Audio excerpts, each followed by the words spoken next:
pakikipagdigma ng babae.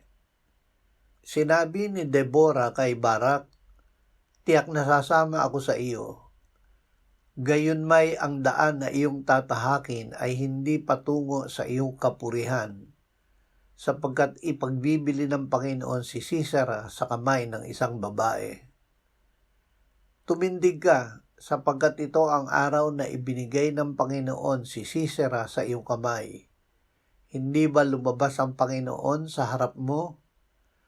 Kaya't lumusong si Barak mula sa bundok ng Tabor kasama ang 10,000 lalaking sumusunod sa kanya.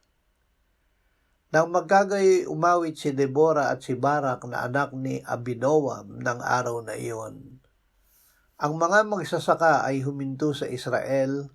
Sila'y tumigil hanggang sa akong si Deborah ay bumangon bilang ina sa Israel. Ama, salamat na ginagamit mo pati ang mga babae na mamuno sa pakikipaglaban ng iyong bayan. Amen.